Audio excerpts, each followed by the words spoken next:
Budak Bayangan bab 661 Tambatan berharga. Iblis yang menjulang tinggi dan si cacat mengerikan saling menatap sebentar, mata mereka membelalak kaget. Sekarang, dia ada di sini selama ini? Tunggu. Siapa yang berani melakukan ini pada Kai? Ketika aku menemukan bajingan itu, aku akan mencabik-cabik mereka. Sunni begitu terpana hingga dia bahkan gagal melepaskan jimat zamrudnya. Dia menggertakkan taringnya, lalu mengajukan pertanyaan, bersamaan dengan yang Kai lakukan. Siapa yang melakukan ini padamu? Kenapa kamu begitu tinggi? Bingung. Keduanya terdiam sejenak. Kemudian, Sunni mengulurkan tangan dan memeluk si cacat, melingkarkan keempat lengannya di sekelilingnya. Siapa yang tahu? Siapa yang tahu bahwa tubuh menjijikkan ini, yang ditutupi perban kotor yang berbau darah dan nanah, tiba-tiba menjadi begitu berharga dan disayanginya? Aku dimasukkan ke dalam tubuh iblis. Kenapa aku tidak tinggi, idiot? Kai menjerit kaget, meronta setiap minggu, lalu menepuk salah satu lengan Sunni. Sunni. Aku juga sangat senang melihatmu. Tapi, luka bakarku. Sunni tersentak, lalu buru-buru melepaskan tubuh si cacat dan memberinya tatapan minta maaf. Namun, di bawah emosi sederhana itu, lautan kemarahan yang gelap membara dengan api yang berbahaya. Maaf, aku tidak. Kai, kamu masih hidup. Sial, aku sangat senang melihatmu. Aku mulai bertanya-tanya apakah ada di antara kalian yang berhasil hidup. Kai menatapnya, lalu tersenyum. Melalui celah perban, wajahnya yang cacat tampak mengerikan dan mengerikan. Tapi percikan api yang berkilauan di matanya tetap sama. Dia menghela nafas. Ya, aku juga takut akan hal yang sama. Pria muda itu ragu-ragu, lalu menambahkan, suaranya tiba-tiba terdengar hampa, setelah pulau tangan besi. Aku hampir putus asa. Aku tidak berpikir bahwa aku akan bertemu dengan kalian lagi. Sunni mengerutkan kening, bingung dengan kata-kata Kai. Dia melepaskan busurnya, dan kemudian berpikir dengan tegang. Kenapa? Apa yang ada di Pulau Iron Hand? Si cacat menatapnya dengan heran. Kamu belum pernah ke sana? Sunni menggelengkan kepalanya. Tidak, aku akan melakukan perjalanan ke sana dalam seminggu, setelah hati baruku tenang. Aku membuat kesepakatan dengan seorang penyihir, kau tahu, untuk menggantikan hati yang hilang. Kai menatapnya sebentar, lalu menunduk dan menghela nafas berat. Begitu, ya, tidak banyak yang bisa diceritakan. Dia tetap diam selama beberapa saat, dan kemudian berkata pelan, suaranya yang serak semakin berderit dan serak, tidak ada tanda-tanda bahwa kau atau Casey berhasil mencapai titik pertemuan. Meskipun berbulan-bulan telah berlalu, tapi Evie meninggalkan pesan di sana, diukir di tiang batu. Jadi, Evie juga masih hidup. Sunni mengepalkan tangannya, bersemangat. Tentu saja dia masih hidup. Pelahap itu tidak akan pernah mati dan membiarkan semua makanan di dua dunia tidak dimakan. Didorong. Dia dengan penuh semangat bertanya, pesan apa yang dia tinggalkan?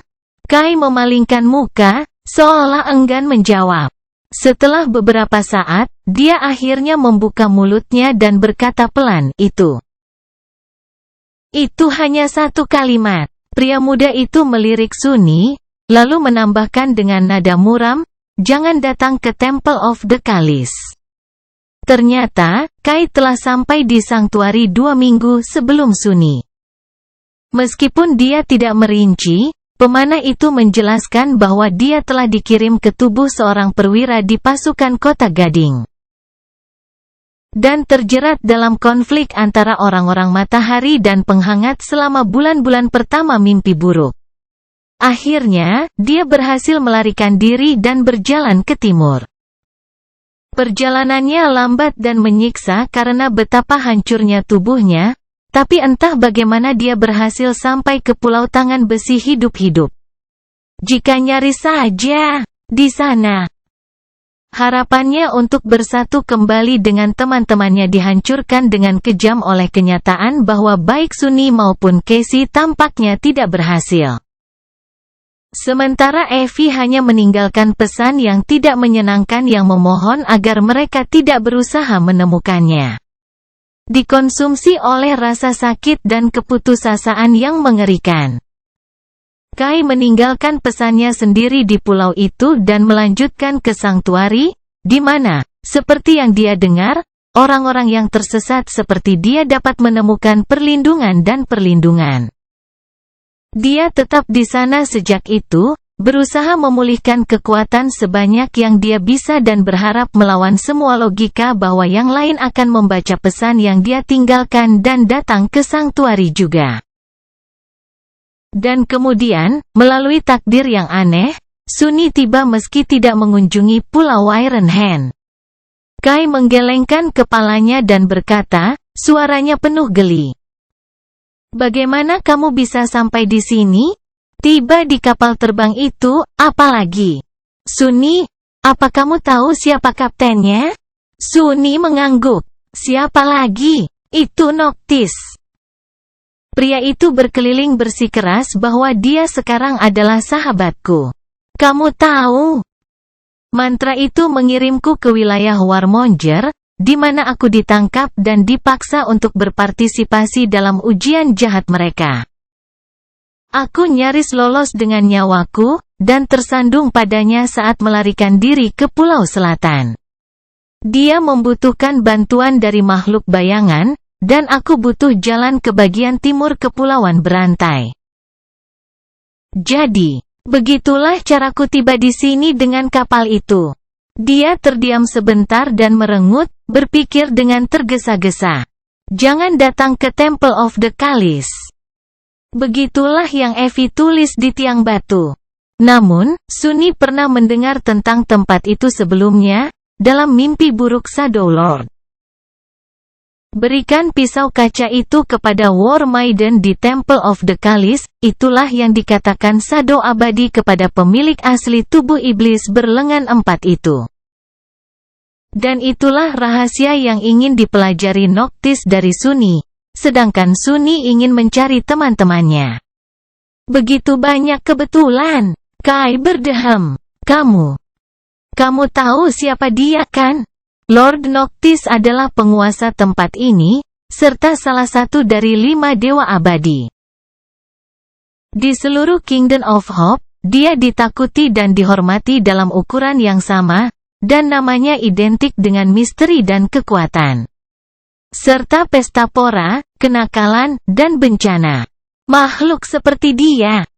Meskipun Lord Noctis dikabarkan memiliki hati yang penyayang, dia masih berbahaya dan menakutkan. Sunny, apakah kamu yakin bahwa kamu harus terlibat dengan makhluk seperti itu? Sunny melirik Kai dan terdiam beberapa saat, lalu berkata dengan nada muram. Tidak ada banyak pilihan. Dia adalah poros dari mimpi buruk ini. Berbahaya, menakutkan. Noctis adalah segalanya, dan juga lebih banyak lagi. Namun, semua itu tidak terlalu penting saat ini. Dia menghela nafas, lalu berbalik ke arah kediaman makhluk abadi yang menakutkan dengan ekspresi gelap di wajahnya.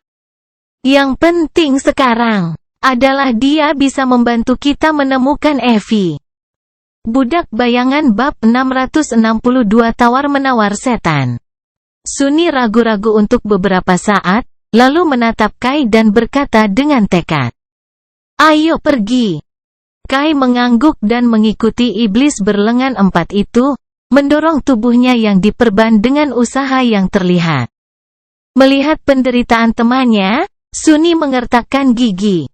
Pemanah, sementara itu, meliriknya dengan ekspresi muram, dan kemudian berkata dengan suaranya yang baru, asing, dan jelek, Sunny. Aku punya satu pertanyaan. Bisakah kamu menjawabnya? Suni melambat dan menoleh padanya, cemberut yang dalam mengubah garis wajahnya yang seperti binatang. Tentu saja. Ada apa? Kai terdiam sebentar, lalu bertanya dengan hati-hati, kemana, tepatnya, kita akan pergi? Suni berkedip beberapa kali, lalu sedikit memiringkan kepalanya. Oh, benar. Di mana lagi? Kita akan bicara dengan Noctis. Dengan itu, dia berbalik dan terus berjalan menuju kediaman penyihir abadi. Pemanah itu bergegas mengejar, lalu berkata dengan nada tertahan, Noctis itu, transenden abadi, diberkati bulan, binatang merah tua senja, penguasa rantai kerajaan harapan, dan semua itu? Suni meliriknya, lalu mengangkat bahu. Ya, Noctis itu. Tapi jangan khawatir. Dia memang menakutkan, tapi bukannya tidak masuk akal. Bersama-sama, mereka melintasi taman tempat suci dan mendekati pintu kayu yang terukir indah. Sepasang boneka pelaut berdiri berjaga di luar, wajah acuh tak acuh mereka menatap mereka dengan keheningan hampa. Melihat Suni, salah satu dari mereka minggir dan mengetuk pintu, yang kemudian terbuka dengan sendirinya. Keduanya masuk dan membeku, tidak yakin bagaimana harus bereaksi. Apa-apaan? Noctis melayang di atas lantai, kakinya bersilang dan matanya terpejam. Dia mungkin tampak seperti orang bijak di tengah meditasi yang mendalam, jika bukan karena lusinan ampora kosong anggur yang melayang di sekelilingnya. Chain Lord yang menakutkan, Blaze of the Moon, Crimson Beast of Twilight. Benar-benar mabuk. Mendengar seseorang masuk, Noctis dengan malas membuka satu matanya dan menatap Suni, lalu ke Kai. Akhirnya, dia mendarat di lantai dan menguap, menyebabkan semua ampora jatuh dan pecah, membuat tetesan anggur beterbangan kemana-mana dan menodai karpet yang indah. Sunless, kejutan yang menyenangkan, melihatmu begitu cepat. Dan, kamu membawa seseorang bersamamu, makhluk yang sangat mengerikan. Tunggu, apakah aku mengatakannya dengan lantang? Tidak, tentu saja tidak. Aku terlalu bijaksana dan sopan untuk membuat pernyataan kasar seperti itu, tentu saja. Senang bertemu denganmu, siapapun kamu. Selamat datang, di tempat tinggalku. Dia memberi mereka senyuman cerah, lalu melambaikan tangan, menyebabkan seluruh tempat tinggal bergidik dan pecahan amporas menghilang tanpa jejak. Kemudian, Noctis berjalan ke sebuah meja kecil, mengambil sebuah apel segar, dan menatap tamunya dengan ekspresi ingin tahu, untuk apa Anda berutang kehormatan? Untuk apa kita berutang? Tunggu, bukankah seharusnya sebaliknya? Suni mengerutkan kening, lalu melirik Kai, yang menatap penyihir abadi dengan ekspresi tak terhindarkan di wajahnya yang terbakar dan cacat. Akhirnya, dia berdehem dan menoleh ke Noctis. Sebenarnya, saya di sini untuk menyampaikan kabar baik. Apakah Anda ingat teman-teman yang saya ceritakan? Nah, ini salah satunya. Dan, ya, Anda memang mengatakannya dengan lantang. Penyihir itu menatap Kai, berkedip beberapa kali, lalu menggigit apel itu. Jadi ini adalah salah satu teman yang seharusnya kamu temukan setelah mengunjungi sebuah pulau yang tidak ada, meski tidak tahu bagaimana penampilan mereka, di mana mereka berada. Dan apa namanya? Dia kebetulan ada di sini, di sanktuari saya? Betapa beruntungnya. Suni tersenyum. Memang, ini Nightingale, sahabatku.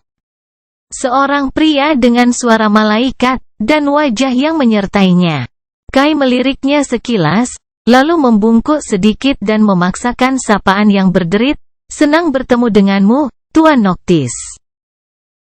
Penyihir itu bergidik dan melihat ke kanan dan ke kiri, lalu menggelengkan kepalanya. Dewa, tanpa matahari. Jangan pernah menyebut makhluk itu lagi, bahkan untuk bercanda. Malaikat bukanlah sesuatu yang bisa dipanggil, baik dengan nama atau sambil lalu. Kemudian, dia dengan singkat menyentuh simbol bulan di dahinya dan menghela nafas. Ngomong-ngomong, aku senang kamu telah menemukan salah satu temanmu. Apakah kalian berdua sudah mendiskusikan lamaranku? Sunni ragu-ragu sebentar, lalu menjawab dengan muram, tidak, kami belum. Kami masih perlu mencari 2 teman lagi untuk itu. Namun, dia menghela nafas, mengetahui bahwa kemewahan memiliki pilihan semakin hari semakin jauh. Tapi dia membutuhkan bantuan penyihir dan pengetahuannya untuk menemukan dan mengambil Evie dari kuil cawan yang misterius. Dalam hal itu, dia bersedia berkompromi. Bahkan jika dia menyerahkan rahasia pisau kaca, dia masih memiliki obsidian. Sunni menyilangkan 2 dari 4 tangannya, dan berkata, aku bersedia berbagi lokasi pisau Raja Bayangan denganmu, dengan imbalan bantuan. Noctis menatapnya beberapa lama, lalu tiba-tiba menyeringai. Benarkah? Bantuan apa yang kamu butuhkan? Aku adalah orang yang paling membantu di Kerajaan Harapan, loh. Sunni mengangkat 2 jari. Pertama, Anda akan membantu mengobati luka teman saya. Kedua, Anda akan membantu kami menyelamatkan teman-teman kami yang lain dari tempat dia ditahan. Dia berpikir sebentar, lalu mengangkat jari ketiga. Oh, dan juga, koin. Kamu akan memberiku banyak koin Noctis. Penyihir itu memakan apelnya dalam diam sebentar, lalu tertawa. Ya. Kurasa aku bisa melakukan 2 dari 3 hal itu, setidaknya. Tidak masalah. Jadi, beritahu aku. Di mana temanmu yang lain ditahan? Sunni bertahan beberapa saat, masih ragu untuk melakukan tawar-menawar. Akhirnya, dia menghela nafas, dan berkata, kuil cawan. Noctis tiba-tiba tersedak apel itu, terbatuk keras beberapa kali, lalu mengambil segelas anggur dan mengosongkannya dengan gugup. Kemudian, dengan wajah memerah, dia melirik Sunni dan memaksakan senyum aneh. 1. Kurasa aku bisa melakukan 1 dari 3 hal itu, setidaknya. Budak Bayangan bab 663 Pembawa Perang. Sunni merengut, terkejut dengan reaksi itu. Dia melirik Kai, lalu memberi isyarat agar dia duduk. Dari kelihatannya, percakapan ini akan berlangsung lama. Pemanah itu dengan hati-hati menurunkan dirinya ke kursi terdekat dan mengeluarkan erangan kesakitan, lalu melihat sekeliling. Sedikit rasa ingin tahu muncul di matanya yang keruh. Tatapannya tertuju pada berbagai perabot dan dekorasi yang indah, lalu akhirnya tertuju pada penyihir yang bingung itu. Noctis tampaknya telah mendapatkan kembali ketenangannya. Dia menatap apelnya yang setengah dimakan dengan ekspresi muram, lalu membuangnya dan duduk sendiri. Desahan berat keluar dari bibirnya. 3 hal yang kamu minta. Tidak semudah itu dicapai. Yang abadi melirik Kai, lalu mengangkat 1 jarinya yang anggun. Aku bisa membantu temanmu, Nightingale, pulih dari luka-lukanya. Entah bagaimana. Luka bakar itu tidak disebabkan oleh api biasa, jadi, bahkan aku tidak akan bisa memulihkan apa yang telah hancur sepenuhnya. Dengan bantuanku, dia akan bisa untuk mendapatkan kembali sebagian besar kekuatan dan vitalitasnya. Aku juga bisa memperbaiki kerusakan yang terjadi pada jiwanya. Tapi apinya, tandanya akan tetap ada. Kecuali jika kau ingin aku membuatkan wadah yang benar-benar baru untuknya, tentu saja. Noctis tersenyum, lalu melirik salah satu boneka kayu, yang sedang membuang apel yang dibuang sembarangan. Sesuatu seperti itu, tapi jauh lebih baik. Kai menggigil. Apakah saya dapat menarik busur dan mengendalikan esensi jiwa setelah Anda merawat tubuh saya? Penyihir itu mengangguk. Tentu saja. Kamu bahkan mungkin tumbuh lebih kuat dari sebelumnya. Tapi wajahmu, aku minta maaf untuk mengatakan ini, Nightingale, tapi itu akan tetap mengerikan seperti sekarang. Rasa sakit yang memakanmu akan mereda, tapi tidak pernah hilang sepenuhnya. Jika kamu setuju untuk mentransfer jiwamu ke dalam boneka, di sisi lain, kekuatanmu akan berkurang sedikit. Tapi kamu tidak perlu menanggung penderitaan itu lagi. Aku juga bisa berjanji untuk membuat bejana yang benar-benar indah untukmu, yang layak membawa bahkan jiwa yang paling bersinar. Pemanah itu terdiam beberapa saat, lalu tersenyum. Tidak perlu. Wajah ini cocok untukku. Selama aku bisa menarik busur dan membantu teman-temanku, aku akan puas. Noctis menatapnya diam-diam, ekspresi kebingungan tertulis jelas di wajahnya. Tapi bukankah? Tidakkah kamu ingin menjadi cantik? Kai terkekeh, suaranya serak dan serak. Kemudian, dia menggelengkan kepalanya dan berkata dengan sederhana. Aku sudah. Baik. Noctis dan Sunny menatap pemanah dengan ekspresi ragu, berpikir bahwa dia sudah gila.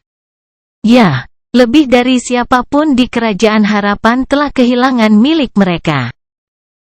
Wajahnya yang cacat itu jelek, aneh, dan tidak sedap dipandang.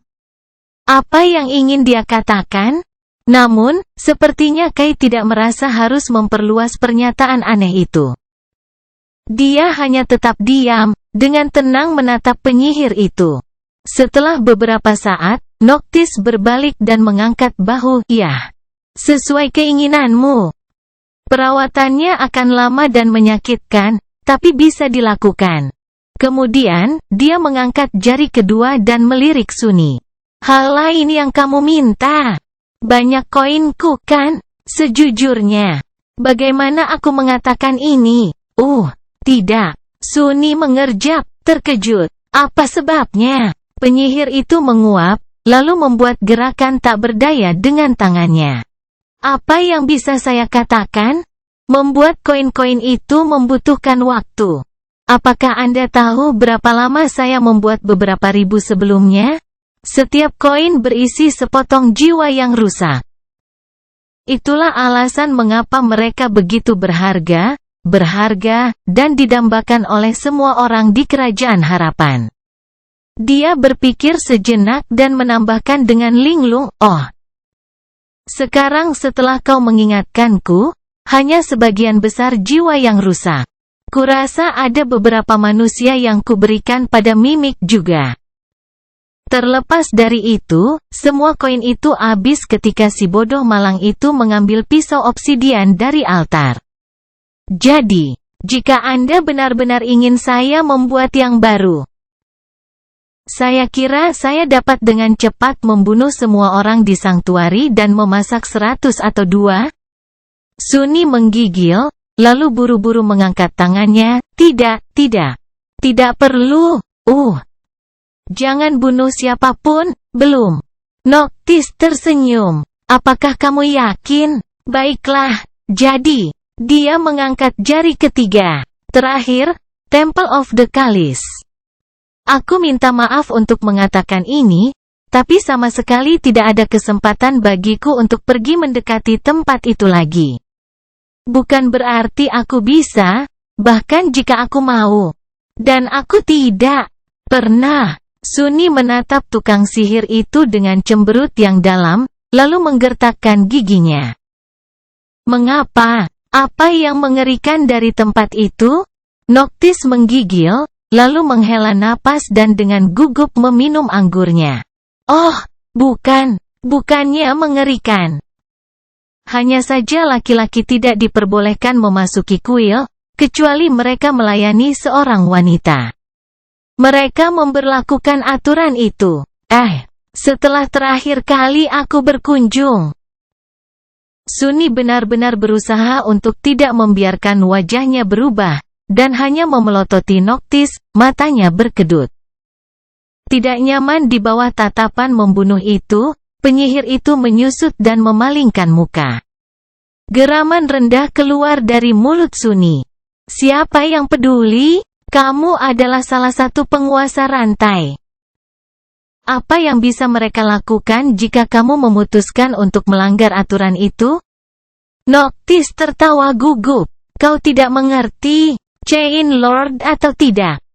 Kau tahu, Sunless, seperti yang kukatakan, tanahku menjadi semacam tempat perlindungan bagi mereka yang mencarinya. Dan salah satu kelompok pengungsi yang kulindungi adalah sisa-sisa dari sekte kuno. Sekte kuno dan agak menakutkan. Sekte ini menampung gadis-gadis yatim piatu, terutama mereka yang lahir dengan rambut merah, dan melatih mereka untuk menjadi vesel perang yang sempurna. Peralatan mematikannya, pendeta wanita, dan pewarta. Gadis perang bukanlah seseorang yang bisa dianggap enteng. Dia terdiam sejenak, dan kemudian menambahkan. Faktanya, mereka hanya membutuhkan perlindunganku karena ada perpecahan di dalam sekte, dan salah satu murid mereka pergi untuk membuat kultusnya sendiri. Namun, karena tidak ada yang benar-benar dapat membiarkan sekte itu hidup, kepergiannya tidak bersahabat. Mereka yang selamat datang ke sini untuk membangun kuil cawan, dan tetap di sana sejak itu. Oh, dan murid mereka yang melarikan diri itu. Saya pikir Anda sudah bertemu dengannya. Sunny menjadi dingin dan bersandar, merasakan kedua jantungnya berdetak kencang. Kemudian, dia memejamkan mata beberapa saat, dan akhirnya berkata dengan suara serak, maksudmu? Bahwa sekte yang tinggal di kuil cawan. Dari mana Solven berasal? Noctis mengangguk dan memberinya senyum hantu. Tepat sekali, di sanalah iblis itu dibesarkan. Dan ada sekelompok monster kecil seperti dia yang dilatih di sana saat kita berbicara. Maksudku, tidak ada yang benar-benar bisa dibandingkan dengan Solven, tapi mereka tidak terlalu jauh. Jadi kamu bisa mengerti kenapa aku enggan mengingkari kata-kataku dan memusuhi War Maiden. Kan? Sunny terdiam beberapa saat, lalu menghela napas berat. Memegang jimat zamrud di salah satu tangannya yang kapalan, dia berpikir, yah. Sial. Karena disitulah tepatnya Glass Knife berada. Terlepas dari suasana hatinya yang suram, Sunny merasakan sedikit kepuasan balas dendam ketika dia melihat wajah tampan penyihir itu pucat, dan segelas anggur terlepas dari tangannya. Budak Bayangan Bab 664 Logika Dasar. Keheningan mencekam menetap di kediaman mewah penyihir gila. Yang, sementara itu, menatap Sunny dengan ekspresi tak terlukiskan di wajahnya yang pucat dan cantik. Noctis sama sekali tidak terlihat senang meski akhirnya mengetahui rahasia yang ia cari selama ini. Dalam keheningan itu, suara Serakai tiba-tiba bergema, penuh rasa ingin tahu yang sopan, aku sangat menyesal. Tapi pisau kaca yang kau bicarakan itu, kenapa kita membutuhkannya? Sunny dan Noctis menoleh padanya. Setelah jeda yang canggung, yang abadi menggaruk bagian belakang kepalanya dan menjawab, benda itu, kau tahu, adalah satu-satunya yang bisa membunuh Sephras, yang diberkati matahari. Dan aku benar-benar ingin membunuhnya. Menyadari sedikit kebingungan di wajah si pemanah, dia berpikir sejenak. Lalu menambahkan, benar, akhir-akhir ini orang memanggilnya Sephiroth, penguasa gading. Kamu pernah mendengar tentang dia, ya? Kai berlama-lama sebentar, lalu menatap tangannya yang diperban dan berkata datar. Ya, Anda mungkin mengatakan bahwa saya punya. Ia memejamkan mata sejenak, lalu tersenyum. Kalau begitu, kita harus mengambil Glass Knife. Dan teman kita, Lord Noctis. Tentunya, ada sesuatu yang bisa kita lakukan. Anda tahu banyak tentang sekte mereka. Apakah ada cara bagi Anda untuk memasuki Temple of Cawan itu? Temukan baik pisaunya maupun teman kita, dan bawa mereka kembali ke tempat suci. Noctis menatapnya sebentar, lalu menggelengkan kepalanya. Tidak ada cara bagiku untuk menginvasi kuil. Setidaknya tidak tanpa menghancurkannya sepenuhnya, yang akan menghancurkan temanmu itu bersama dengan sekte lainnya. Sayangnya, itu juga salah satu tempat yang tidak bisa kulakukan. Menyusup dengan penyamaran. Menyusup lagi, maksudku. Sunni dan Kai saling melirik.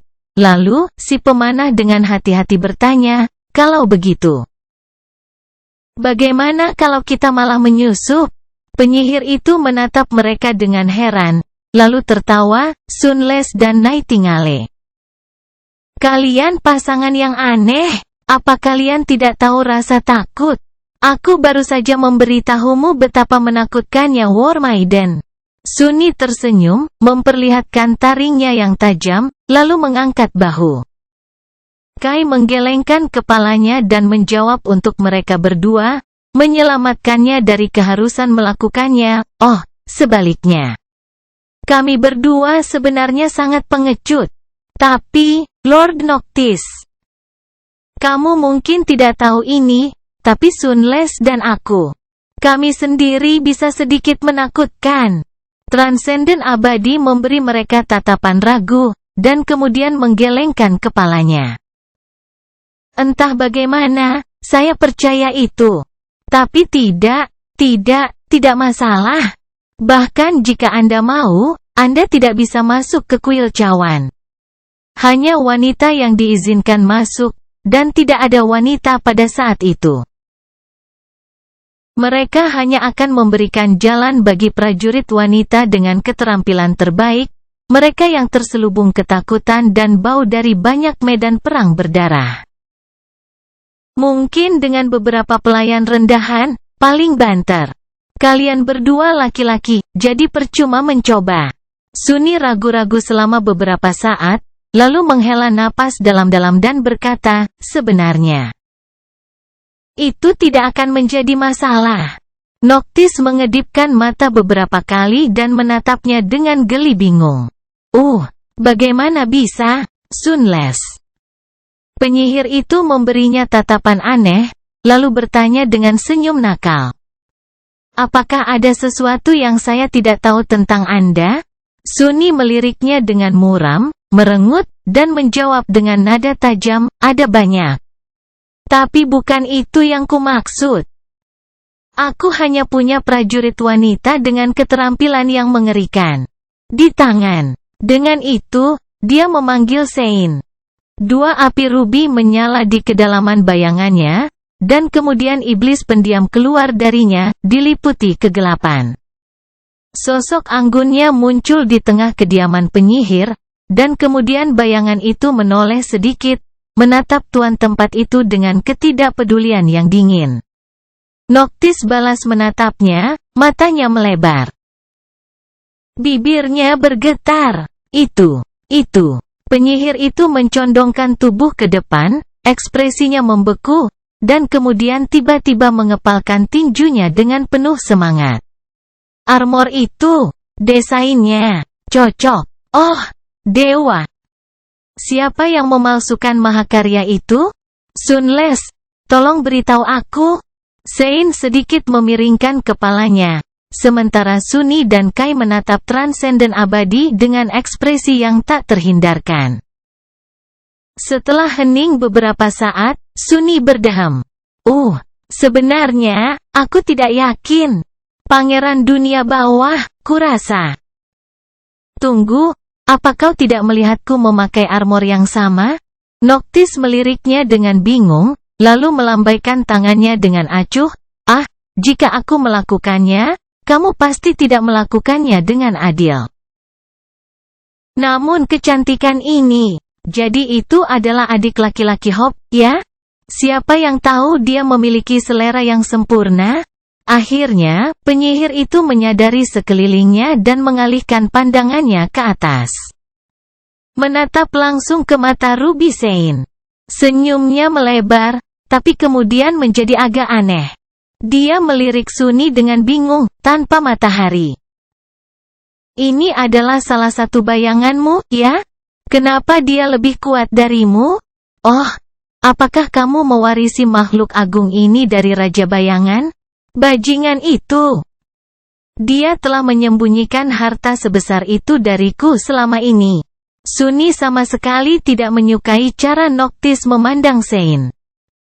Nyatanya, dia tiba-tiba merasakan dorongan yang sangat kuat untuk menghapus senyum bejat dari wajah yang abadi. Yang tidak akan terlalu bijak, mengingat siapa sebenarnya yang abadi itu.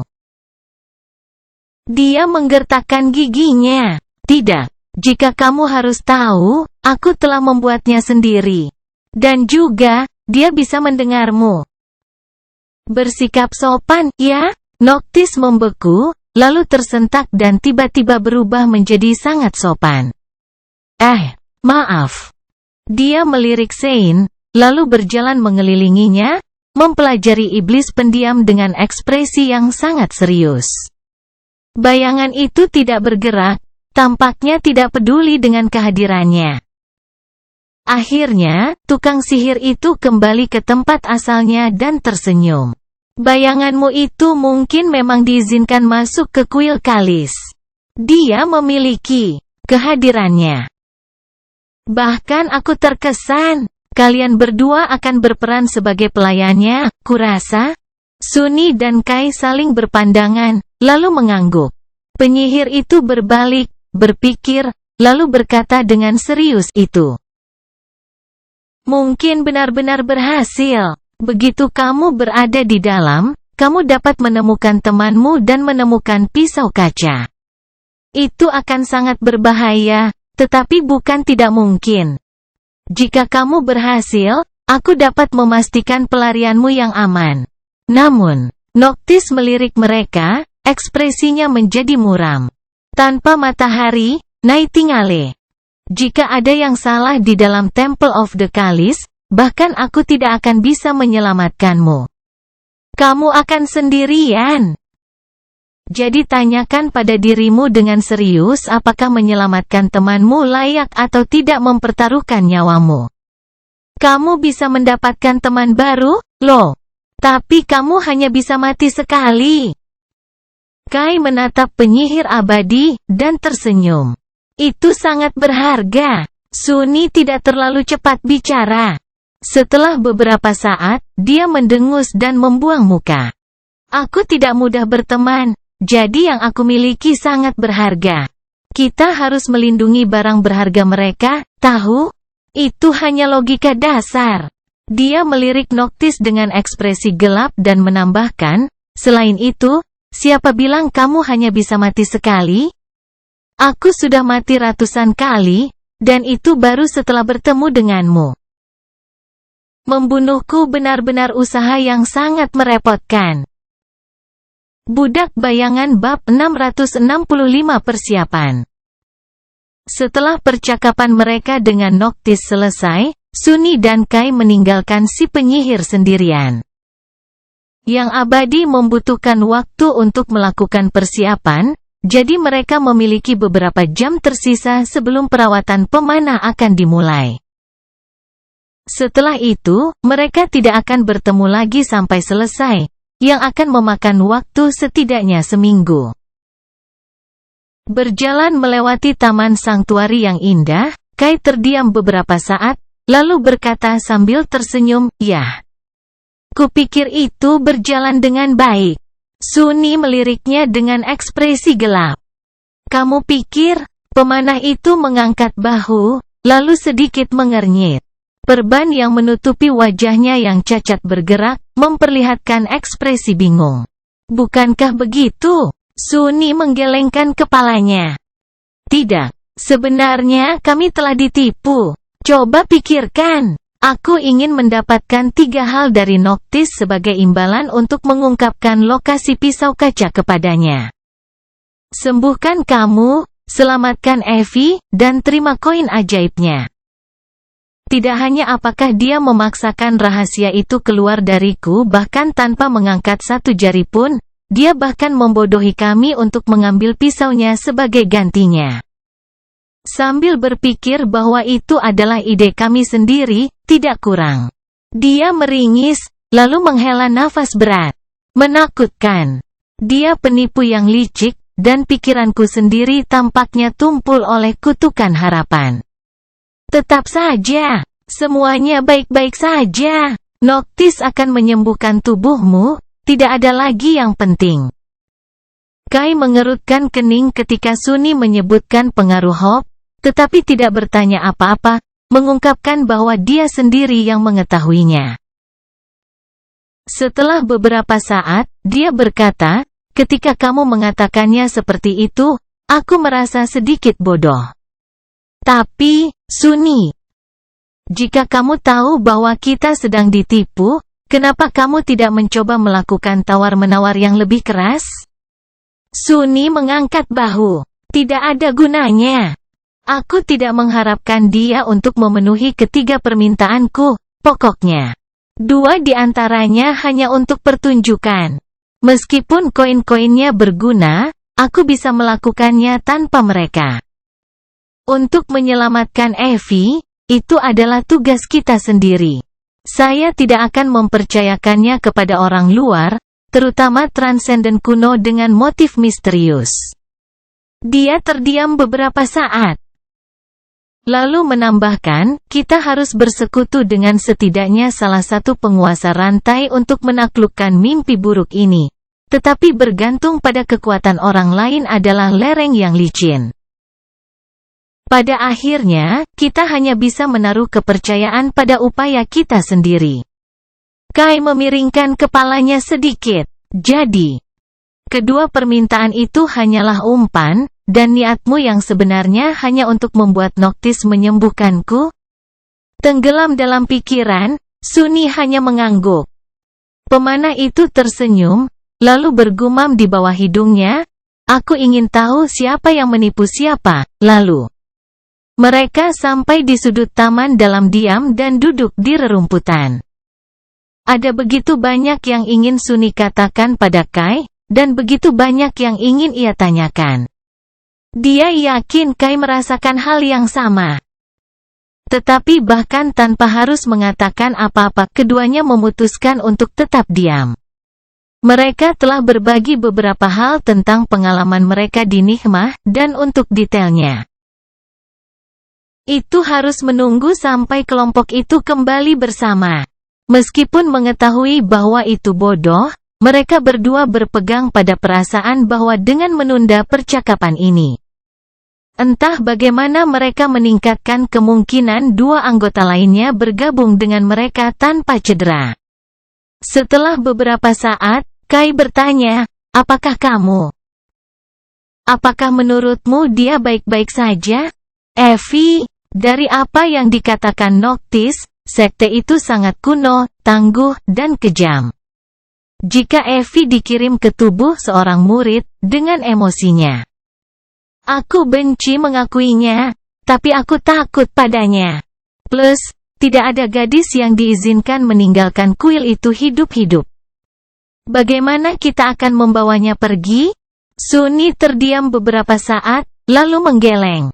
Evie lebih tangguh daripada kita semua. Jangan lupa, dia bertahan di kota kegelapan jauh lebih lama daripada kamu atau aku. Benar-benar sendirian. Dia bertahan selama pengepungan Spire dan selamat dari itu juga. Evie akan baik-baik saja. War Maiden juga tidak sekuat yang kamu kira. Lagi pula, Temple of the Chalice akan dihancurkan di masa depan, dan mereka semua mati. Aku sudah melihat tulangnya sendiri. Wajahnya menjadi muram ketika dia mengingat hantu-hantu marah yang telah dia bunuh untuk membuat inti ketiganya. Siapa yang tahu bahwa reruntuhan yang telah dia jelajahi dan kuil cawan adalah satu dan sama? Menilai dari kehancuran yang menguasai kuil kuno di masa depan. Seseorang akan melenyapkan sekte menakutkan antara dulu dan sekarang. War Maiden tidak terkalahkan. Kai menghela napas. Bagaimana dengan Cassie? Dia terdiam, enggan menyelesaikan pemikirannya. Sunny menyeringai. Casey, dia orang terakhir yang harus kamu khawatirkan. Percayalah, dia baik-baik saja. Mungkin lebih baik dari kita semua. Setidaknya, itulah yang ingin dipercaya Sunny. Cacatnya tidak mencegahnya untuk mengucapkan kata-kata itu dengan lantang, jadi dia pasti yakin bahwa pernyataan itu benar sampai taraf tertentu, setidaknya. Namun, itu tidak menghentikan hatinya untuk menjadi dingin dan berat. Dia menghela nafas, dan kemudian menambahkan dengan nada muram, siapa yang benar-benar harus kamu khawatirkan adalah teman kelima kita. Kai mengerutkan kening dan menatapnya dengan ekspresi gelap. Pasti orang itu, kan? Pangeran keberanian. Sunny ragu-ragu, lalu mengangguk. Itu juga yang aku yakini. Pemanah itu mengertakkan gigi dan berbalik. Tidak masalah. Di nikmah ini, kita semua adalah sekutu. Bukan begitu? Sunny menunduk, matanya yang hitam semakin gelap. Setelah beberapa saat, dia berkata, kita ditakdirkan untuk menjadi. Namun, itu tidak berarti kita harus menjadi seperti itu. Dia menghela nafas, dan kemudian melihat orang-orang menjalani hidup mereka di kejauhan. Mordred, tidak dapat diprediksi, dan berbahaya. Aku tidak tahu apa tujuannya, tapi dalam mimpi buruk ini, kekuatannya akan meningkat pesat. Jangan lupa bahwa dialah yang pertama kali menemukan benih ini. Dan itu bukan kebetulan. Dia sengaja mencarinya. Dia mencari sesuatu. Sunny terdiam beberapa saat, lalu menambahkan, suaranya berubah muram, ditambah lagi. Sudah ada yang salah dengan Mordred di dunia nyata. Siapa yang tahu apa pengaruh harapan padanya? Jika dia benar-benar menjadi gila. Dia bergidik, maka orang suci yang abadi mungkin tidak akan menjadi masalah terbesar kita. Dengan itu, Sunny berdiri dan memanggil Fambres dari kain kafan dalang, lalu menatap Kai dengan kilatan aneh di matanya. Ngomong-ngomong, karena kita punya beberapa jam tersisa sebelum Noctis mengikatmu ke meja dan apakah spell tahu apa yang ada di tubuhmu? Bagaimana kalau kamu menunjukkan kepadaku cara menggunakan busur dengan benar? Selagi kamu masih bisa. Selagi ada kesempatan, maksudku. Budak Bayangan bab 666 Penunggang Kegelapan. Matahari perlahan tenggelam dalam kegelapan kehampaan, dan seperti itu, tabir bayang-bayang melahap dunia.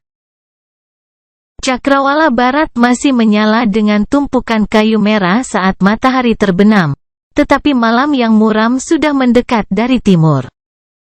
Di sebuah pulau terpencil yang ditutupi oleh pilar-pilar tinggi dari batu bergerigi, berdirilah sebuah kuil besar, dinding batunya yang indah dicat merah oleh cahaya matahari yang tenggelam.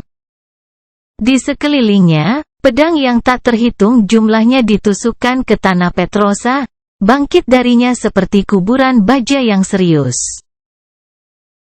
Hanya ada satu jalan melalui hutan pedang, dan saat senja mendekatinya, dering tumpul yang bergema tiba-tiba bergema dari kegelapan, lalu melewatinya, perlahan semakin dekat dan semakin dekat. Itu adalah suara kuku adamantin yang membentur batu. Segera, 4 api merah menyala dalam bayang-bayang, dan kemudian menampakkan diri menjadi 4 mata. 2 milik seorang perusak Stygian, 2 lainnya milik penunggang gelapnya. Kuda itu hitam seperti malam, dengan tanduk mengerikan di kepalanya. Itu berjalan maju dengan kecepatan tetap, menakutkan dan mulia, otot-otot ramping bergulir di bawah mantelnya yang tidak berkilau. Penunggangnya adalah seorang wanita anggun dengan baju zirah onyx yang rumit, wajahnya tersembunyi di balik pelindung helm yang tertutup. Dengan hanya cahaya rubi yang bersinar melaluinya dengan ketetapan hati yang acuh tak acuh. Kehadirannya tenang sekaligus menakutkan, penuh percaya diri dan kekuatan yang menakutkan. Bila Odachi besar bersandar di bahunya, bajanya segelap jantung malam. 2 langkah di belakang ksatria pendiam, 2 makhluk berjalan dengan pandangan menunduk ke tanah. Salah satunya adalah iblis berlengan 4 yang menjulang tinggi mengenakan kimono hitam, rambut hitamnya diikat dengan pita sutra. Yang lainnya adalah manusia aneh dengan kulit yang menyerupai kulit kayu yang dipoles, mengenakan pakaian gelap yang pas terbuat dari sutra lembut. Wajahnya yang cacat tersembunyi di balik topeng kayu dan tenggelam dalam bayang-bayang tudung yang dalam. Tak satu pun dari mereka bersenjata. Ksatria kegelapan memimpin kudanya ke anak tangga pertama dari jalan setapak melalui kuburan pedang dan berhenti, menunggu. Mata rubinya terbakar dengan ketenangan yang dingin, seolah-olah wanita itu memiliki hati yang terbuat dari batu, tidak mampu merasakan ketakutan, kegelisahan, atau gentar. Namun, para pelayannya tidak menyendiri. Keduanya mencuri pandang ke arah candi batu yang megah, ketegangan tergambar jelas di wajah mereka. Beberapa saat kemudian, manusia itu bertanya pelan, "Sudah terlambat untuk kembali, bukan?" Setan itu tidak menjawab, bukan karena dia mampu berbicara dalam bahasa manusia. Sebaliknya, dia hanya mengangguk, lalu membeku, seolah merasakan sesuatu. Pelayan lainnya menghela nafas dan terdiam juga. Tidak ada seorang pun dan tidak ada apa-apa di sekitar mereka, hanya tiang-tiang batu bergerigi dan pedang yang ditancapkan ke tanah. Pulau itu dibanjiri cahaya merah darah dari matahari terbenam yang sekarat, dengan bayang-bayang yang dalam bersarang di tempat-tempat di mana sinar matahari telah menghilang. Embusan angin tiba-tiba bertiup, membawa serta bau besi. Dan kemudian, entah dari mana, mereka dikelilingi oleh selusin sosok yang diam. Semuanya adalah wanita cantik, mengenakan pakaian tipis yang terbuat dari sutra merah. Tubuh mereka ramping dan lentur, kulit mereka halus dan lembut. Pemandangan mereka mungkin memikat jika bukan karena mata mereka yang dingin tajam, ekspresi kejam yang tertulis di wajah mereka yang menggoda, dan kilatan pedang mereka yang mematikan. Semuanya ditujukan pada para tamu tak diundang.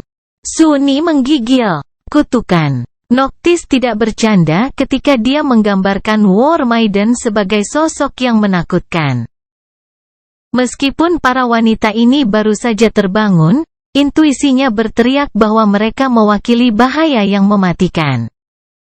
Namun, Sunni tidak membutuhkan bantuan indera keenamnya yang disempurnakan untuk memahami bahwa perasaan yang dia dapatkan dari para prajurit wanita sama seperti yang dia alami beberapa kali sebelumnya dalam hidupnya, ketika menghadapi ahli pertempuran sejati.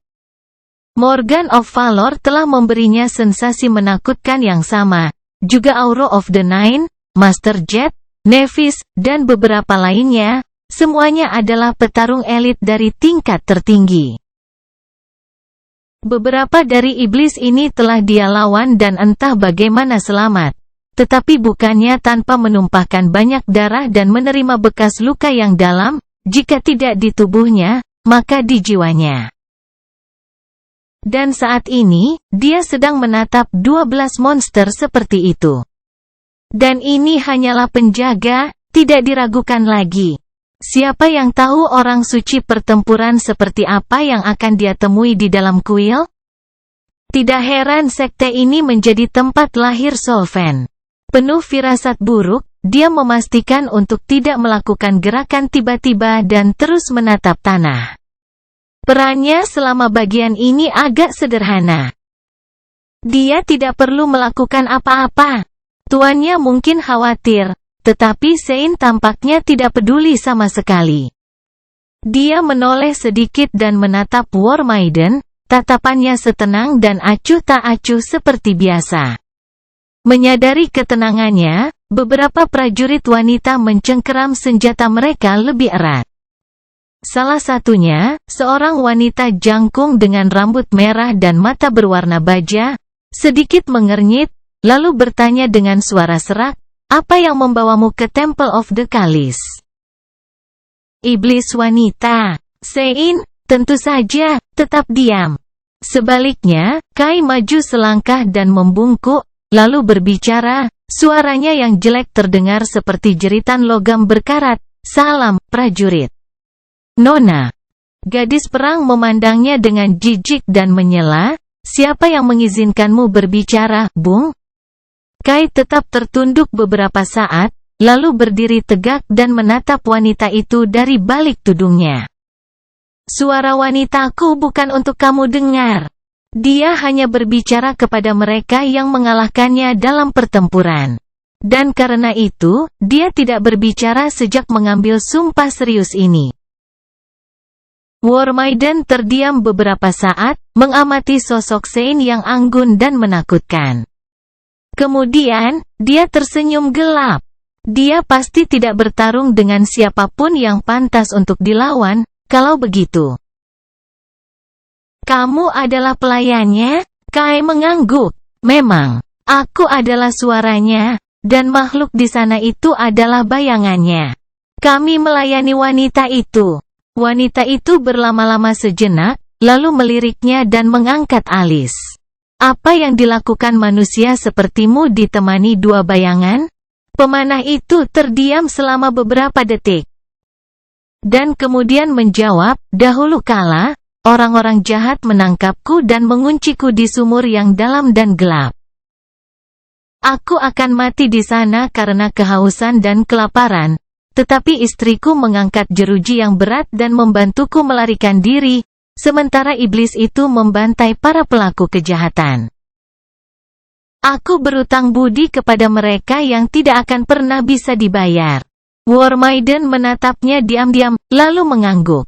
"Kamu berbicara dengan ketulusan. Mengejutkan, untuk seorang pria.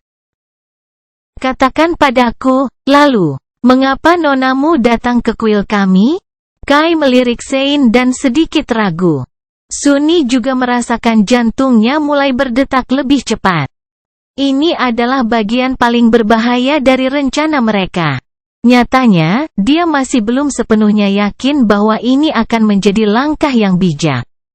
Namun, keduanya telah memutuskan bahwa meski tidak terlalu bijak, ini adalah sesuatu yang akan memberi mereka kesempatan terbaik untuk berhasil. Penuh antisipasi tegang, dia diam-diam menggertakkan giginya. Akhirnya, si pemanah melihat War Maiden dan berkata, suaranya tenang dan mantap. "Dia datang untuk mengambil kembali apa yang menjadi milik bayang-bayang. Untuk mengambil kembali kematian penguasa Gading dari tanganmu. Apakah kamu bersedia mengembalikannya, atau tidak?" Budak Bayangan Bab 667 Kuil Piala. Pisau kaca berisi rangkaian takdir milik Sevirax, penguasa rantai kota Gading. Itu adalah kematiannya, yang diterima War Maiden dari Saint of Shadows ratusan tahun yang lalu. Sekarang, dua bayangan kembali untuk mengambilnya. Sunni curiga bahwa tidak ada anggota sekte yang telah hidup berabad-abad yang lalu yang masih hidup. Termasuk Maiden tertentu yang kepadanya Shadow Lord telah mengirimkan pisau kaca sebelum mengambil nyawanya sendiri. Dengan demikian, tidak ada yang akan mengingat iblis berlengan empat yang telah mengirimkannya. Kemungkinan besar. Namun, murid sekte saat ini harus tahu apa yang disimpan di kuil mereka, dan bagaimana itu sampai di sana. Jadi, ada kemungkinan mereka akan menyerahkannya begitu saja kepada pemilik aslinya. Tidak peduli seberapa kurus. Jika tidak, setidaknya mereka akan mengizinkan Sein dan rombongannya masuk.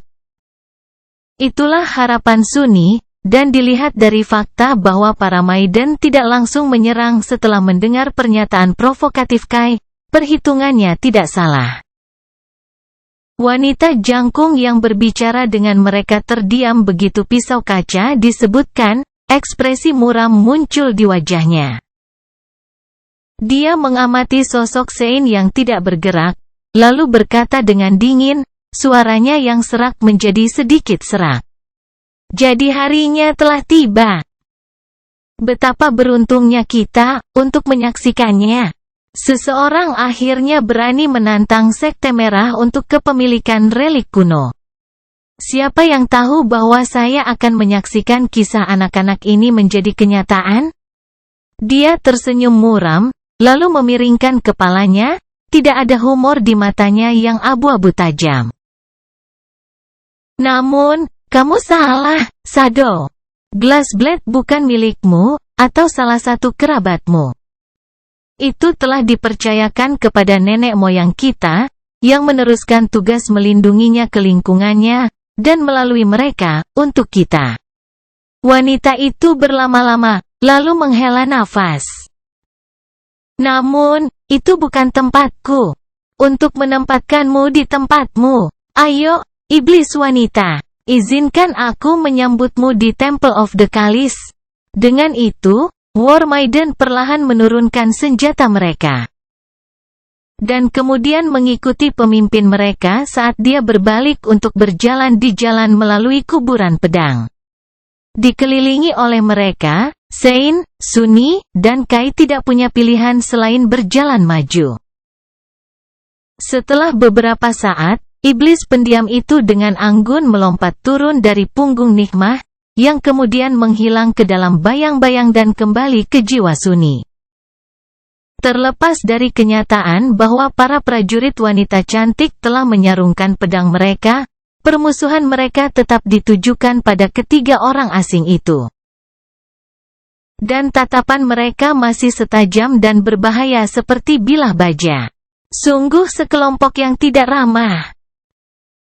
Sunny mendesah dalam hati, lalu melihat sekeliling melalui bayang-bayangnya, memperhatikan pedang yang tak terhitung jumlahnya yang ditusukkan ke tanah di sekitar mereka.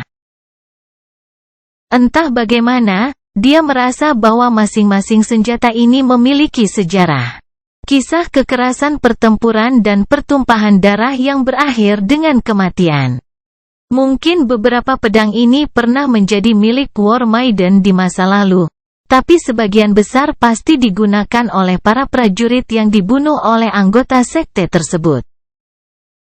Ada banyak sekali pedang yang ditusukkan ke tanah di sekitar kuil batu. Segera, mereka mendekati gerbang bangunan megah dan dibawa masuk. Sunny agak akrab dengan interior kuil kuno. Tetapi sulit untuk menyatukan dua gambar yang hidup dalam pikirannya. Satu reruntuhan yang sunyi, yang lain dari benteng kuil yang keras, tetapi tangguh dan terpelihara dengan sempurna.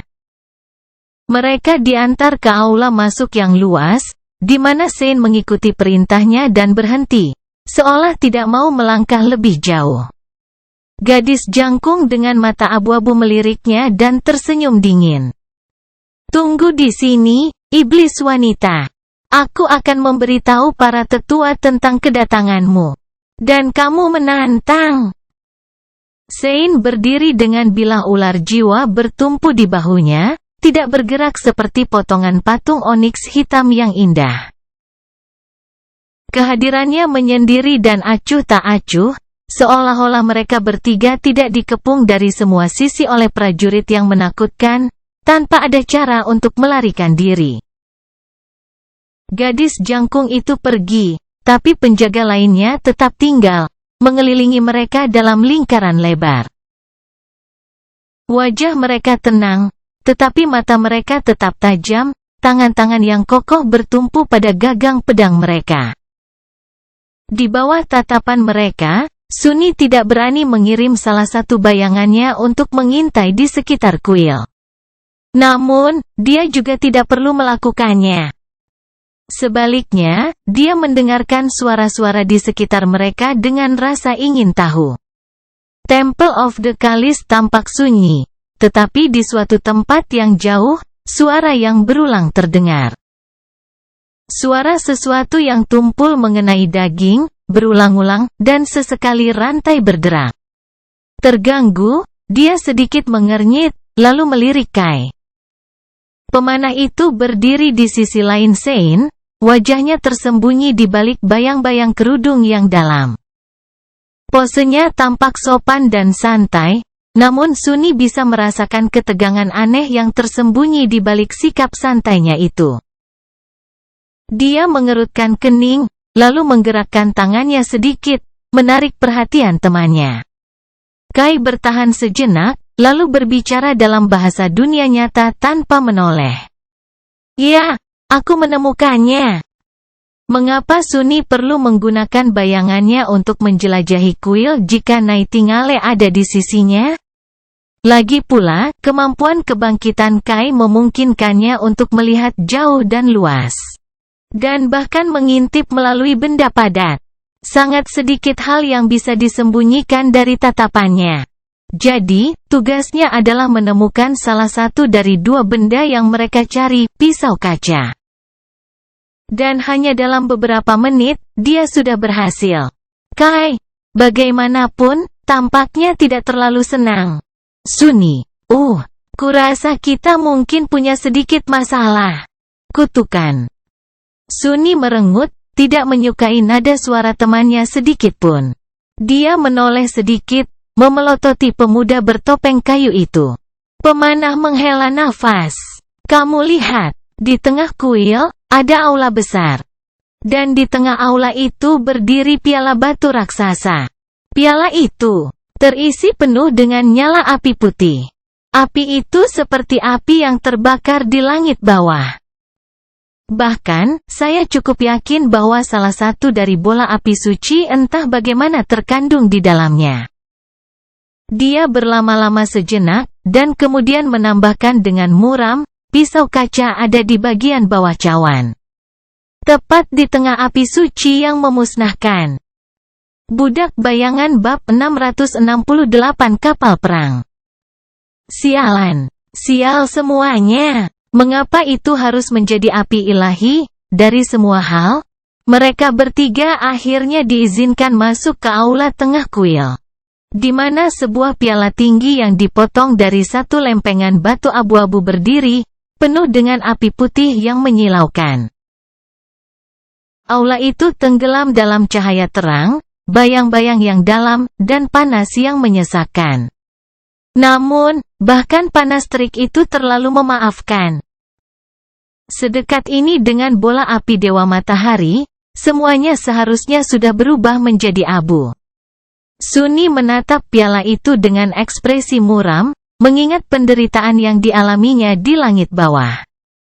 Ini adalah sisa-sisa sebenarnya dari pilar api putih yang telah dihancurkan yang telah dijatuhkan ke kerajaan harapan oleh dewa, dan kemudian terus membakar di kedalaman tanah yang hancur. Perlahan melahapnya sampai tidak ada yang tersisa kecuali kehampaan kosong. Versi pucatnya yang bisa dia salurkan melalui penglihatan kejam sudah sangat merusak, dan ini adalah real deal. Bagaimana cawan itu mampu menampung bintang putih yang musnah? Dia menggigil, dan kemudian melirik ke bawah permukaan bejana batu, melihat jalinan rune kuno yang rumit bersinar di dalam batu abu-abu. Pesona. Dan yang kuat, pada saat itu. Penyihir macam apa yang menciptakannya? Siapa yang cukup kuat untuk menahan amarah ilahi? Bagaimanapun juga, tanpa mengetahui cara mengontrol pesona, bahkan jika ada cara untuk mengontrolnya, mengeluarkan pisau kaca tidak akan mudah, atau bahkan mungkin tidak mungkin. Tugas mereka semakin sulit secara eksponensial. Sialan semuanya. Terserap oleh pemandangan piala batu yang mengerikan, Sunni bahkan tidak memperhatikan tiga wanita yang berdiri di depannya selama 1 atau 2 saat. Namun, ketika dia melakukannya, suasana hatinya semakin menurun. Berubah menjadi siluet hitam oleh api putih yang membara di belakang mereka, 3 master pertempuran Ascendet menyaksikan para tamu tak diundang dengan mata penuh dingin. Niat membunuh yang tajam. Yang satu berambut merah dan memegang odachi yang mirip dengan miliknya, bilahnya ditempa dari baja merah menyala. Yang satu berambut hitam dan memegang tombak sederhana, batangnya ditutupi jalinan rune yang rumit. Yang satu berambut putih dan tidak bersenjata.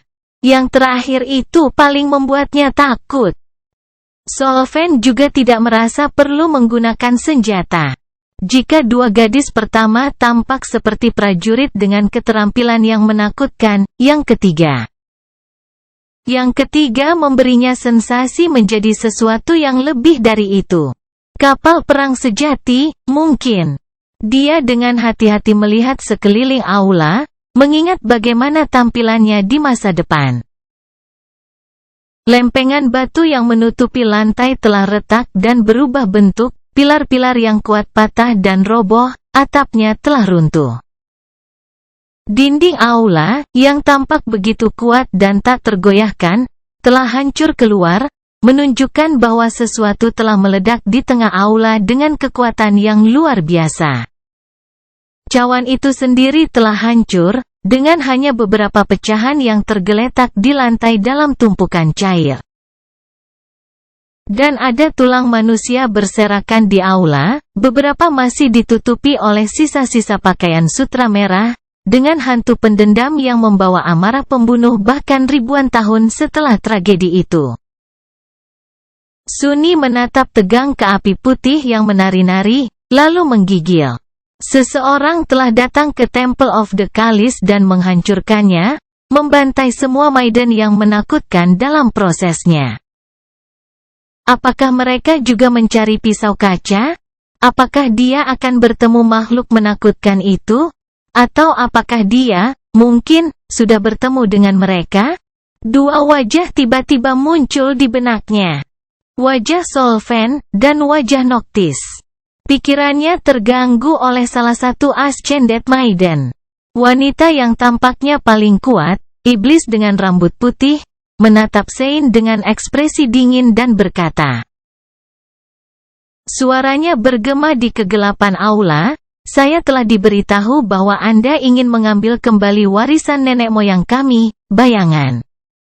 Sein berlama-lama sejenak, lalu menggerakkan kepalanya sedikit, mengangguk. Gadis itu tersenyum, membuat Sunni merinding. Maka tugasmu sangat sederhana. Yang harus kamu lakukan adalah membuktikan dirimu di depan piala. Bunuh aku, lalu kedua saudara perempuanku. Jika kamu melakukannya, bilah kaca akan menjadi milikmu. Sein sedikit memiringkan kepalanya, menyatakan persetujuan acuh tak acuh. Sunni menghela napas lega. Jadi, ada ritual untuk melepaskan pisau kaca itu ke tangan seseorang, lagi pula. Cobaan yang harus dilalui oleh mereka yang mencarinya. Duel sederhana, atau lebih tepatnya 3 kali berturut-turut, melawan prajurit senior dari sekte kuno. Ascended ini benar-benar tangguh, tetapi melawan mereka lebih baik daripada harus menghadapi seluruh sekte. Harapan terburuknya tidak menjadi kenyataan. Adapun apakah Sein akan dapat membunuh 3 pendeta Ascended atau tidak? Dia tidak yakin, namun, setidaknya ada peluang. Dan setelah para pemimpin sekte mati, menemukan dan menyelamatkan Evie akan jauh lebih mudah. Saat War Maiden dengan rambut putih terdiam, yang lain, wanita yang memegang odachi merah berbicara. Namun, pertama, kamu harus membuktikan bahwa kamu memiliki hak untuk menantang kami. Kamu akan melawan, dan membunuh, murid dari kami masing-masing. Begitu dia berhenti berbicara, yang ketiga berkata, atau kamu akan mati. Sunni menyembunyikan senyum kemenangan. 3 prajurit yang bangkit tidak akan menimbulkan ancaman apapun bagi Sein, yang merupakan Ascended Demon, dan sangat tangguh melebihi pangkat dan kelasnya. Namun, ada yang terasa aneh. Dia tidak tahu apa saat ini, tetapi intuisinya memenuhi hatinya dengan kegelisahan. Sunni melirik Kai, dan melihat ekspresi khawatir yang sama di mata pemanah itu. Dia sedikit mengangguk, mendorong pemuda itu untuk melangkah maju dan membungkuk. Nyonya menerima. Namun, tidak pantas baginya untuk membantai murid-murid Anda, meskipun mungkin menakutkan. Pertarungan seperti itu tidak akan menjadi perjuangan untuknya, dan karena itu, tidak akan menyenangkan Dewi Kehidupan, menyinggung perasaannya di kuil suci ini. Jika murid-murid ini ingin menantang Nona, mereka harus mengalahkan bayangannya terlebih dahulu. Gadis perang dengan rambut putih itu tertawa, lalu maju selangkah. Jadi, dia hanya bisa melawan kita setelah mengalahkan murid kita, tapi murid kita hanya bisa melawannya setelah mengalahkan iblis kesayangannya? Baiklah, biarlah begitu. Tidak ada bayangan yang bisa mengalahkan kapal perang. Dia akan mati setelah tubuh Nona tercabik-cabik. Biarkan makhluk itu dihancurkan dulu. Dengan itu, dia menoleh ke salah satu War Maiden yang lebih muda dan tersenyum muram, jangan sampai kita mengecewakan tamu kita. Pergilah, bawa anak liar itu. Aku tidak beruntung memanggil penerusku ke sini. Dia akan menebus pelanggarannya hari ini dengan membunuh dua bayangan ini. Sunni didorong ke depan dan ditawari pilihan senjata. Setelah ragu-ragu selama beberapa saat, dia mengangkat pedang besar yang menakutkan dengan tangan atasnya, dan mengambil gesper dan belati panjang dengan tangan bawah. Kemudian, dia berjalan ke tengah aula dan membeku, menyaksikan api ilahi menyala dalam kegelapan. Semua hal dipertimbangkan, semuanya berjalan dengan baik. Ascended War Maiden telah licik, menawarkan nyawa murid-murid mereka sebagai pengorbanan, tidak diragukan lagi untuk mengumpulkan rahasia keterampilan Sein sebelum menghadapinya. Mengetahui musuh adalah setengah dari kemenangan, lagi pula. Dengan tetap menjadi misteri sambil mengamati bagaimana lawan mereka bertarung, ketiga pemimpin pertempuran itu akan menerima keuntungan yang tidak bisa diberikan Sunni sendiri kepada mereka. Sekarang, bagaimanapun, dia akan bertarung dan membunuh tiga gadis yang bangkit, sehingga membuat Sein tetap misterius seperti para master pertempuran ini. Menghadapi lawan yang menakutkan seperti itu tidak akan mudah, tetapi dia yakin akan kemampuannya untuk mengakali, mengalahkan, dan membantai mereka. Melawan prajurit yang terampil seperti itu hanya akan memperkaya penguasaan Shadow Dance-nya. Lebih penting, mereka tidak harus bertarung melawan seluruh sekte. Cawan yang berisi api dewa tidak akan hancur, dan kuil tidak akan berubah menjadi reruntuhan. Apapun yang terjadi di sini di dunia nyata tidak akan menimpa Sunni dan Kai, membuat mereka tidak terluka. Yang harus dia lakukan hanyalah membunuh tiga wanita muda, satu demi satu. Mereka akan menjadi petarung yang menakutkan, tidak diragukan lagi, terutama karena kegilaan harapan yang mengalir di nadi mereka. Tapi dia menghadapi jauh lebih buruk. Sunni merasa percaya diri dengan kemampuannya. Namun, beberapa saat kemudian, mata hitamnya menyipit. Menatap lawan pertamanya, Sunni hanya bisa bergidik dan menggeram pelan. Kutukan. Budak Bayangan bab 669 Anak Liar. Ketika Sunni mendengar gadis perang berambut putih menyebut muridnya sebagai anak liar, dia berasumsi bahwa dia berbicara tentang seorang prajurit wanita ganas yang dilatih di sekte perang kuno. Namun, yang tidak dia duga adalah bahwa musuhnya akan berubah menjadi anak yang sebenarnya. Kutukan. Saat Sunni menyaksikan dengan ekspresi muram. Dua gadis yang terbangun menyeret seorang gadis berusia sekitar 11, mungkin 12 tahun ke aula, lalu melemparkannya ke lantai batu di depannya.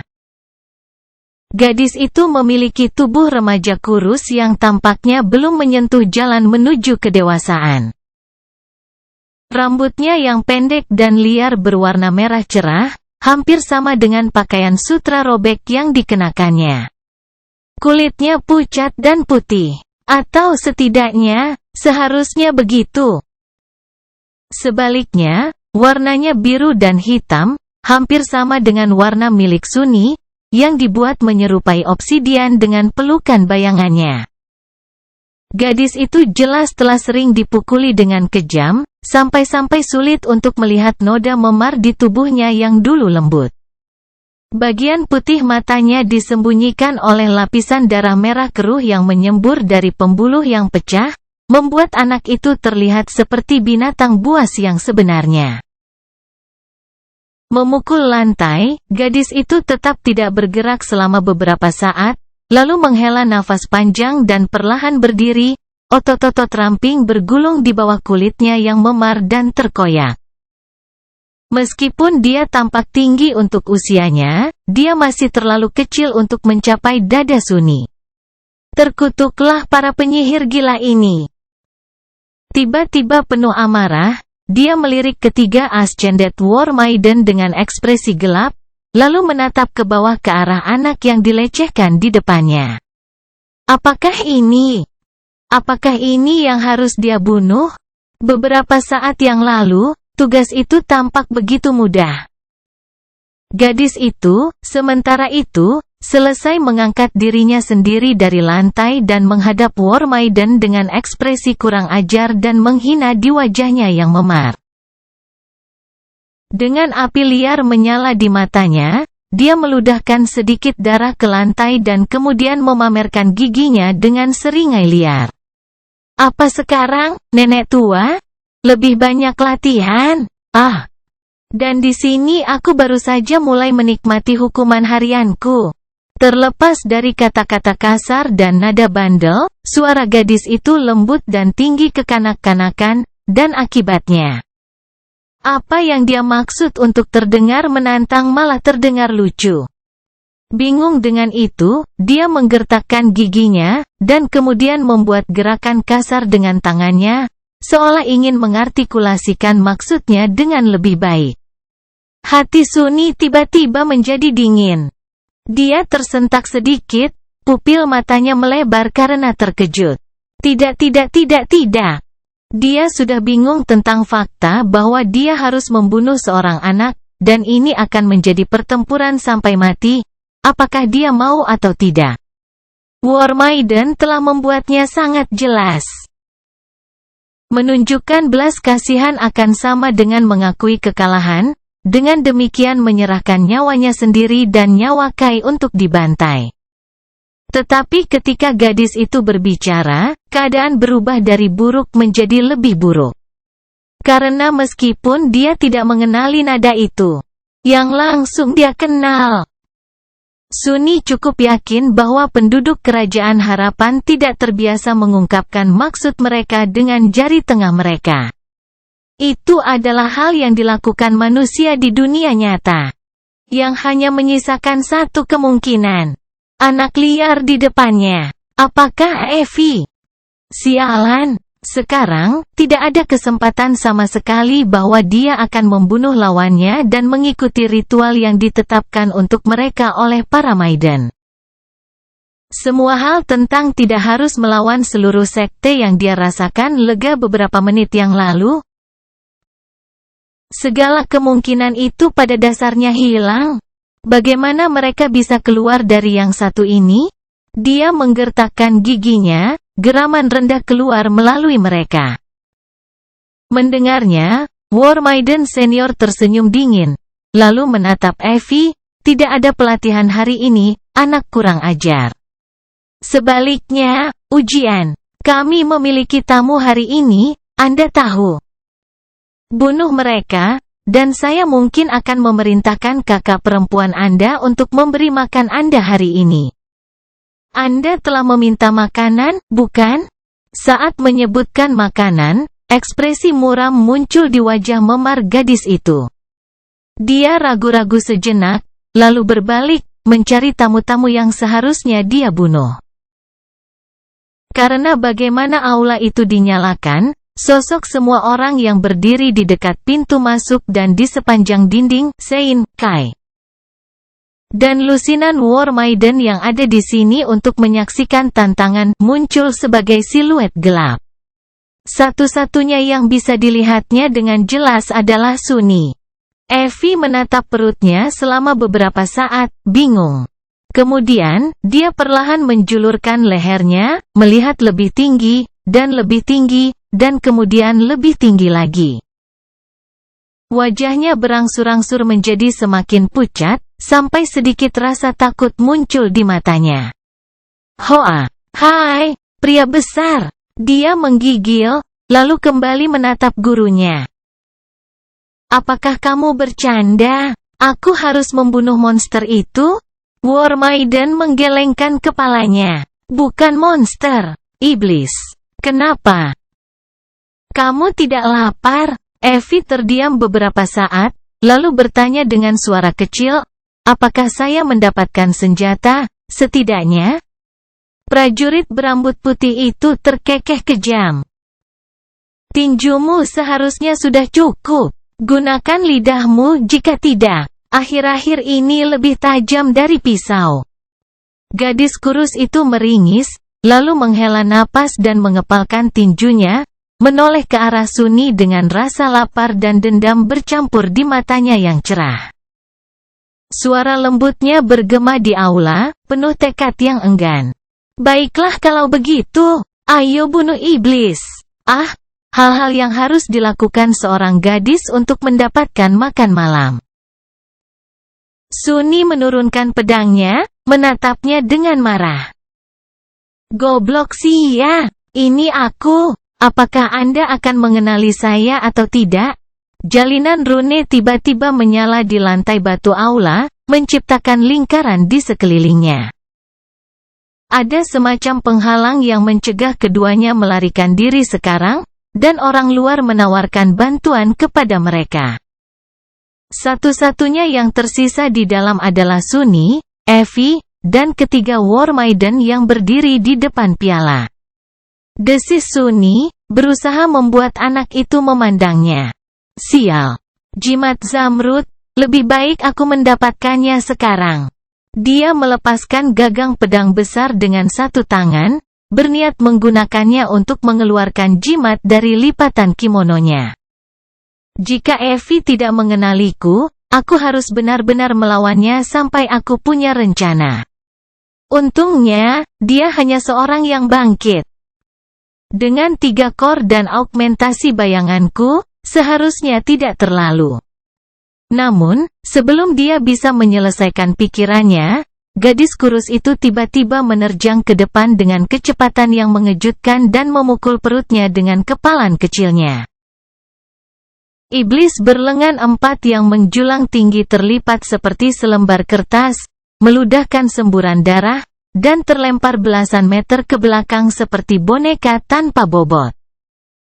Menabrak pilar batu, dia membuat jaring retakan mengalir melalui permukaan abu-abunya dan kemudian berguling ke lantai. Tertegun oleh kekuatan yang luar biasa dan konyol dari satu pukulan itu, Sunny mencoba mendorong udara ke dalam 4 paru-parunya yang kosong dan menatap gadis kecil itu dengan ketakutan. Benar. Itu Evie, baiklah. Kutukan.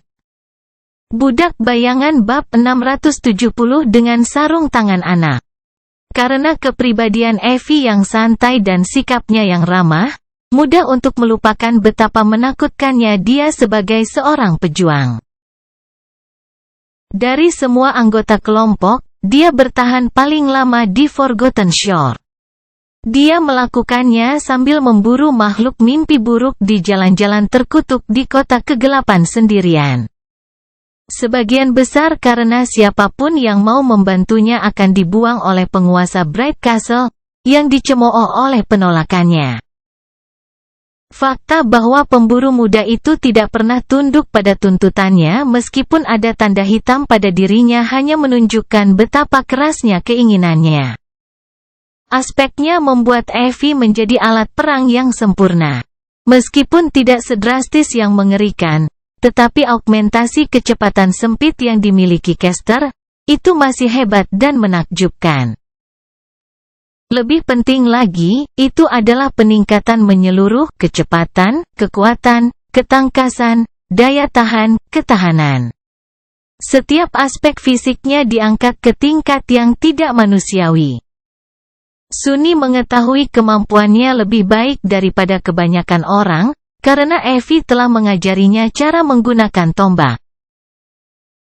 Namun, karena fakta bahwa pelajaran mereka dilakukan di dunia nyata, di mana pemburu wanita terikat pada kursi roda, dia sendiri tidak pernah mengalami kekuatan penuhnya dalam pertarungan.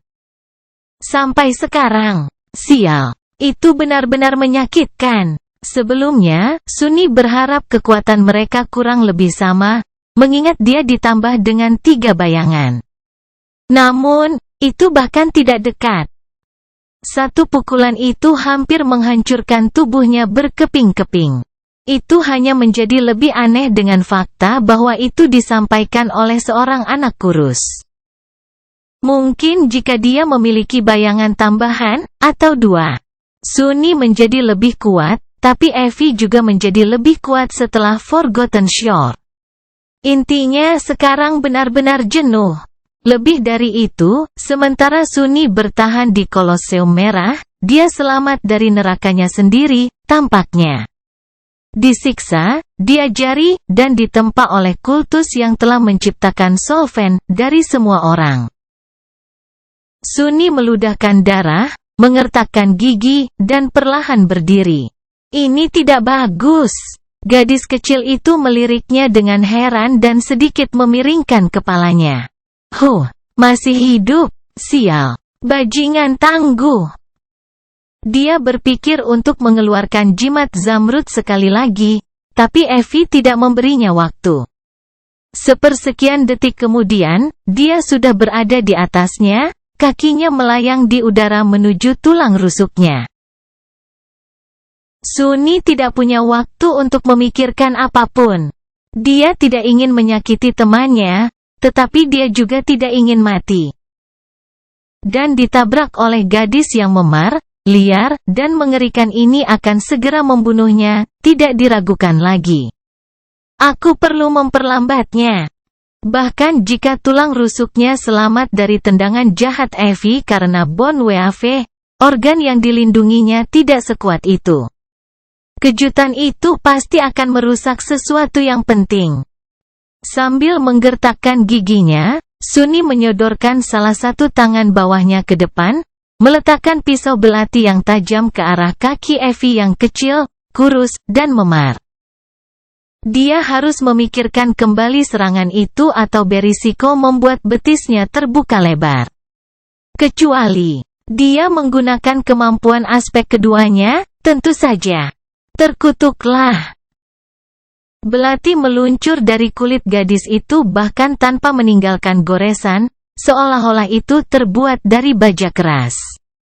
Untungnya, Sunny telah mengharapkan hasil ini dan sudah mengelak. Tulang kering Evie malah membentur pilar, bukan sisinya, mengirimkan hujan bongkahan batu besar dan pecahan tajam beterbangan di udara. Sebelum Sunny bisa mendapatkan kembali keseimbangannya, serangan berikutnya datang.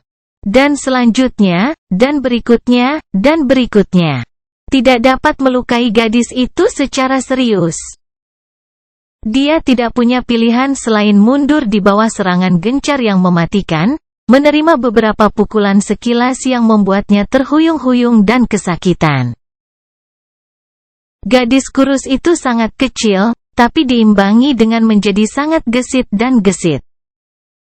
Imp kecil itu sangat cerdik dan cepat, bahkan, hampir terasa seolah-olah dia berada di beberapa tempat pada waktu yang bersamaan. Berhentilah berlari, pria besar. Mari kita selesaikan ini dengan cepat. Aku sangat lapar, kau tahu. Ark. Maukah kamu melambat sebentar, dasar anak iblis? Sunny menggeram dengan amarah yang tak terkendali dan menjatuhkan pedang besar itu, menciptakan jarak antara dirinya dan gadis yang maju. Dia merasa sangat frustrasi. Yang harus dia lakukan, untuk saat ini, adalah memberitahu Evie siapa dirinya. Itu tidak terlalu sulit untuk dilakukan. Ada banyak cara, sungguh. Dia bisa menggunakan salah satu bayangannya, atau memanggil memori yang dikenalnya. Kalau saja dia memberinya waktu untuk bernapas dan berpikir. Masalahnya, Evie tidak melakukannya. Dia juga tidak bertarung dengan gaya apapun yang dikenal Sunny. Dia tahu tekniknya yang biasa dengan cukup baik, tetapi serangan ini tidak ada hubungannya dengan itu. Faktanya, gaya ganasnya saat ini jauh melampaui kemampuan pemburu di masa lalu, baik dalam hal tujuan maupun kematian. Itu semacam menakjubkan, bahkan ketika dilakukan oleh anak kurus. Memori. Memori adalah pilihan yang paling mudah, karena memanggil seseorang hanya membutuhkan pemikiran dan beberapa detik. Namun, itu juga merupakan pilihan terburuk, karena melakukan itu akan mengungkapkan kemampuannya untuk memanggil hal-hal dari udara tipis ke Maidens. Dia dan Kai tidak bersusah payah tampil tanpa senjata hanya untuk segera memberikan keuntungan itu. Pikirkan, bodoh, harus ada cara yang lebih baik. Sunny menangkis tendangan dahsyat lainnya dan mundur selangkah, lalu membeku sesaat. Dan melempar penutupnya. Benda itu sudah sangat bengkok sekarang. Dengan salah satu tangannya sekarang bebas, dia membuatnya menjadi kepalan, mengirimnya terbang ke depan. Dan mengulurkan jari tengahnya dengan geraman ganas. Evie, yang sudah bersiap melancarkan serangan lain, mengedipkan mata beberapa kali, lalu menatap iblis yang menjulang tinggi itu dengan bingung. Akhirnya, memanfaatkan kebingungan sesaat Evie, Sunny menurunkan tangannya dan berpura-pura memegang pinggiran roda dan menggerakkannya ke depan dan ke belakang, seolah mendorong kursi roda. Gadis kecil itu mengerutkan kening, lalu menerjang ke depan dan melakukan serangan telak, tapi kali ini, gerakannya sedikit lebih lambat, memungkinkannya untuk dengan mudah menghindar. Sengaja begitu. Memastikan bahwa Evie dapat melihat tangannya, dia menyerang dengan pedang besar sambil secara bersamaan mengepalkan tangan lagi dan berpura-pura melakukan adu panco dengan lawan yang tidak terlihat. Gadis kecil itu menepis pedang dengan lengan bawahnya yang telanjang, dan kemudian, matanya yang merah darah tiba-tiba melebar. Dia menjulurkan lehernya dan menatap iblis yang menjulang tinggi dengan ekspresi yang tak terhindarkan. Lalu berkata dengan suara lembut dan kekanak-kanakan, Dufus. Alhamdulillah. Butuh waktu cukup lama. Sunny berpura-pura menyerangnya dengan belati, lalu mengelak dari tendangan setengah hati yang sama, dan mengangguk singkat kepada gadis kecil itu. Wajah Evie bergetar. Lalu dia berbisik, kenapa? Kenapa mantra itu kamu sangat tinggi?